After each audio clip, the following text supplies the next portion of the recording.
Here's a fun little question. Vasudev, what do you think is the most important thing needed to have an ultra-utopian society? Well, Vasu, I would like to interrogate why is it good to have an ultra-utopian society? I am What do you actually mean a now? What do you mean? That's it's by the definition a good society. no. Utopianism and idealism is like one of the most dangerous like forms of or flavors an ideology can have. Okay, thinking that that is possible is dangerous. Okay, but Yeah, it's horrible. if it yes, but if it was possible, the ultra utopian society by itself cannot be bad because by definition it's good. That's the definition of it. So it itself is not bad. The idea that it's possible to get that might be dangerous. But the society by itself, if it was possible, it's not a bad thing. It's the Okay, I definition of see it. It what you're can't be like, saying. yeah, okay. All right. So why is it dangerous though? You're saying? Well, idealism and utopianism is extremely dangerous because it is basically eliminating the human aspect that is our reality. Like it is expecting and demanding humans within a society to be things that it is just impossible for them to be. Um, it is almost always coupled with an ends justify the means mentality, which is extremely destructive and dangerous. So let's come up with an example. Okay. I'm this is not an example to this is just an example to try to tell you what you mean. This is not an argument to say why this is true. Okay. Because if it was an argument for why this is true, then it would be the false analogy. um you know, it would be a false analogy and it wouldn't be a good argument. So just take this as an example for what we're trying to say, right?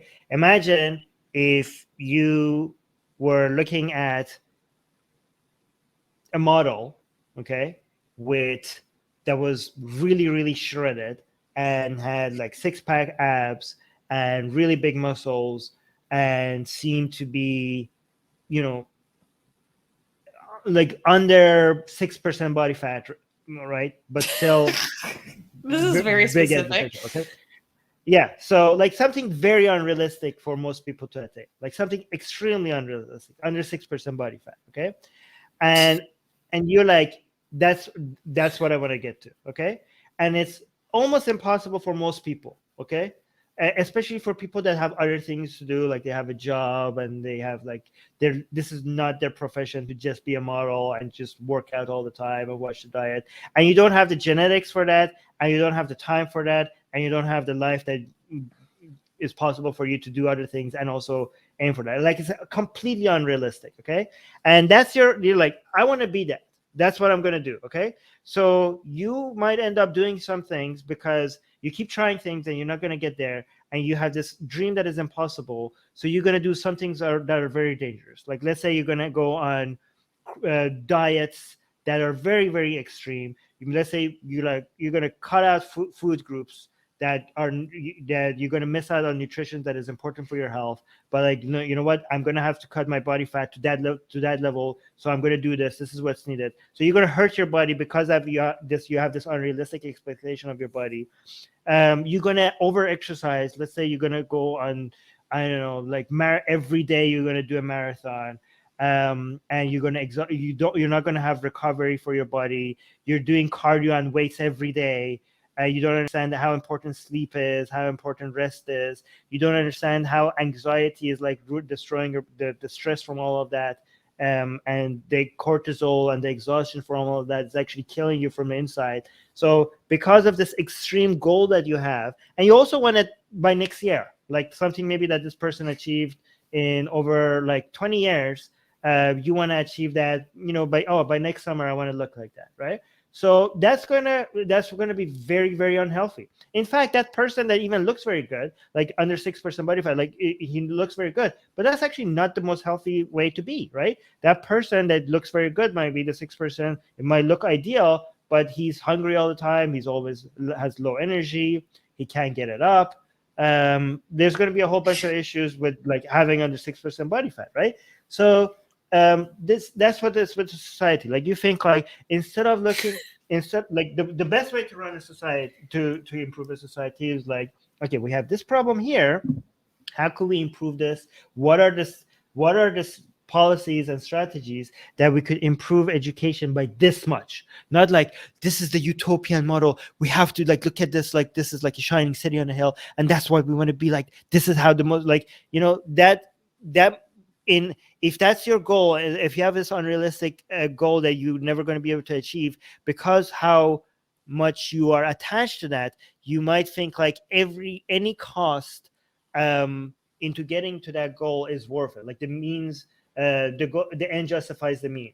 And the reason why Susie, for example, is sensitive to this is because a lot of people who had goals like this have committed some of the worst crimes and some of the most biggest human rights violations because they had this image of how perfect a society could be and how much people would benefit under a society like that they thought the cost that like if they're hurting people in the meantime, given what they think is possible at the end, the cost in the short term is justifiable. And that's why thinking about utopian models and being so attracted to that possibility of that has been very dangerous many times because the possibility of it has been so attractive that any cost seemed to be justifiable at the point. But instead of looking at that like just like as an individual, you're like, instead of comparing myself to this model that I probably will never be able to achieve, I'm going to compare myself to yesterday. Myself, right? I used to be able to run for 10 minutes. Today I ran for 11 minutes nonstop. I used to run for 10 minutes nonstop. Now, like, yes, that person seems to be able to run for 5 hours nonstop at speeds that seems inhuman. Forget that guy. I used to be able to run for 10 minutes nonstop. Now I run 11 minutes nonstop. What did I do that I made this improvement? Let's see if I could continue this improvement, right? Same thing with a society, right? You could be like, okay, look at our education. It seems like based on our experience, if we like cut costs here and add costs here, it seems like we're going to have higher passing rate at this level. But the other, like these are like, you have to come up with surgical solutions based on statistics and make incremental improvement rather than having this idealistic end in mind. Just keep making improvements based on the data that you have. Are you frozen? I think this time she's frozen. There's no way she's going to keep smiling like that. This is a legit this is the legit freezing. We can't even tell anymore. She might be actually smiling like that nonstop. Okay, so no, that was like wait, we have two Susies. Look at it. Oh no, it's not. Okay. Wait, we were this trying is so funny. You were actually frozen. Yeah, go ahead. Blank Name is saying, okay, this rant is about Armin's fantasy. True. a good real world example of this, because I'm like, this is a very protracted metaphor, is basically, I think, of just like communism and anarchism. I think they are like amazing ideas, completely impractical, that don't actually take into account the fact that human beings are as messed up as we are. And we will always be this way. There will always be antisocial people who are not good for the prosperity of the rest of society. That's going to always be the case. So pretending as long as we're human. Yeah, exactly. And pretending like it's purely due to material conditions and we can just like work our way out of that. A lot of that would be helped. I'm not going to pretend like it wouldn't be, but it will still always be there. So we need to find ways to tackle that as a society, which is side note, like one reason why I think complete prison abolition is a ludicrous, dangerous idea. Yes, transhumanism. Yeah, everyone's like, I already know what Armin's thinking. Hey guys, if you're a fan of blasphemy and sexy Callie, like me, then you need to be sure to subscribe to our newsletter, link in the description below. Because if you subscribe, we will send you a free copy of our blasphemous art ebook. And let me tell you, it is the tastiest blasphemy that you can find anywhere available today. And we are so generous with our blasphemy that we continue to send you more blasphemy every week. So make sure to subscribe, link in the description below.